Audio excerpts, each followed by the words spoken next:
तो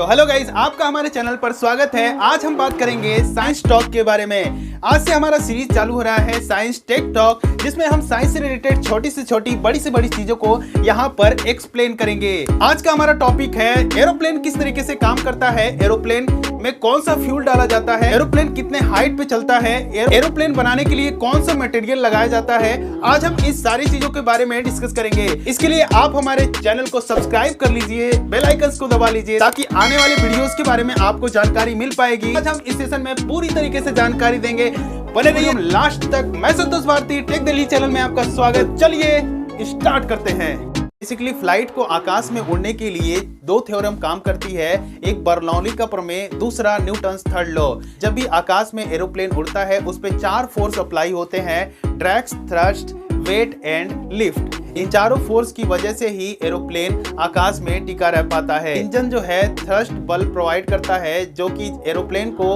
आकाश में ऊपर की तरफ ढकेलने का काम करता है, जो कि विंग्स में इंजन लगा होता है, उसी से ही थ्रस्ट प्रोड्यूस किया जाता है। ड्रैग्स क्या होता है? ड्रैग बल वो होता है जिस तरीके से आप कभी भी ट्रेवल करते हैं या गाड़ी में या किसी भी बस या ट्रेन में, तो जब भी आप अपने हाथ को बाहर निकालते हैं तो वहां पर एक फोर्स लगता है जो कि आपके हाथ को पीछे कर देता है। वही एयर का जो फोर्स होता है उसी तरीके से एरोप्लेन पे लगता है और एरोप्लेन को आगे बढ़ने में उसका बहुत ही हेल्प करता है। जैसा कि आप जानते हैं कि पृथ्वी पर कोई भी चीज अगर रहती है तो उसे पृथ्वी अपने ओर गुरुत्वाकर्षण बल के कारण अपने ओर आकर्षित करती है। उसी प्रकार से एरोप्लेन को पृथ्वी अपने गुरुत्वाकर्षण बल के कारण अपनी तरफ खींचती है। इस फोर्स को काबू करने के लिए विंग्स जो है बहुत ही ज्यादा हेल्पफुल होता है। लिफ्ट, जब एरोप्लेन आकाश में आगे की तरफ बढ़ता है तो उसके ऊपर का जो दाब होता है वो कम हो जाता है और नीचे का दाब तेज हो जाता है। ये हमारा लिफ्ट बल का काम करता है। उसी के हिसाब से हमारी जो हवाई जहाज है आकाश में टिकी रहती है। एरोप्लेन का सिंपल यही तरीका होता है कि जो भी इंजन उसमें लगाया जाता है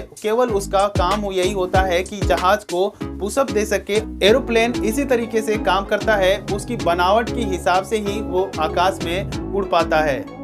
एरोप्लेन का आविष्कार ऑरविल और विल्बर राइट ने किया था। इन्होंने पहला जहाज पतंग के तरीके बनाया था, जो कि 17 दिसंबर 1903 को उड़ाया गया था। इन दोनों भाई को हम लोग राइट ब्रदर्स के नाम से जानते हैं। एरोप्लेन जो ऊंचाई हाइट पे उड़ती है लगभग 35,000 फीट की ऊंचाई पर उड़ाया जाता है, लगभग 11.2 किलोमीटर की ऊंचाई पर। इसकी जो लिमिट होती है 33,000 से लेकर 42,000 फीट की ऊंचाई तक इसे उड़ाया जा सकता है। जो भी फ्लाइट उड़ती है वो ट्रोपोस्फीयर के ऊपर उड़ाई जाती है, ताकि आने वाले मौसम की गड़बड़ी से बचा जा सके, बिजली से बचा जा सके, बादल के गरज से बचा जा सके। इस वजह से ट्रोपोस्फीयर के ऊपर उड़ाई जाती है ताकि वो बारिश से बच सके। एरोप्लेन की जो स्पीड होती है वो लगभग दुनिया में अलग अलग तरीके के विमान अवेलेबल हैं जिसकी अलग अलग स्पीड है, लेकिन एक लिमिटेशन बताया गया है कि 885 से लेकर 935 किलोमीटर घंटा की रफ्तार से एरोप्लेन उड़ती है। एरोप्लेन में जो ईंधन का इस्तेमाल किया जाता है उसका नाम ये होता है एविएशन केरोसिन जेट A1 या नैप्था केरोसिन मिश्रण JTB। ये लगभग डीजल के समान ही होता है और इससे हम एरोप्लेन को चलाते हैं। एरोप्लेन को कैसे पता चलता है कि रास्ता किधर जाना है किधर नहीं जाना है? तो शुरुआती दौर में पायलट क्या करता था, खिड़की से बाहर झांकते थे, झांकने के बाद विजुअल लैंडमार्क देखते थे या खगोलीय नेविगेशन देखते थे, जिसके जरिए वो रास्ते को पता कर लेते थे। और जब भी फ्लाइट को उतारना होता था नाइट में तो वहाँ पर अलाव चलाया जाता था, आग जलाई जाती थी, तब जाके फ्लाइट को उतारा जाता था।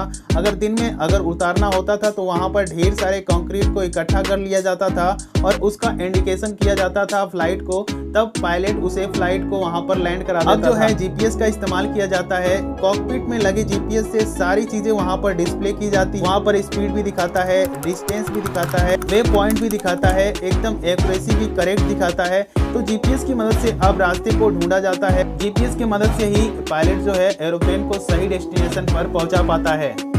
एरोप्लेन में जो इंजन की संख्या होती है वो निर्भर करती है कि कौन सा जहाज है। अगर बड़े जहाज है एयरबस A380 या बोइंग B747 में 4 इंजन लगे होते हैं, जबकि DE10, MD11, B721 सारे एरोप्लेन में 3 इंजन लगे होते हैं। आजकल के जो अधिकांश कॉमर्शियल जेट्स होते हैं उसमें 2 इंजन्स लगे होते हैं जो कि विंग्स में फिट किए जाते हैं, जो कि हमारे फ्लाइट को उड़ाने में सबसे बड़ा योगदान देता है, जिसकी वजह से हमारी फ्लाइट जो है आकाश में उड़ पाती है।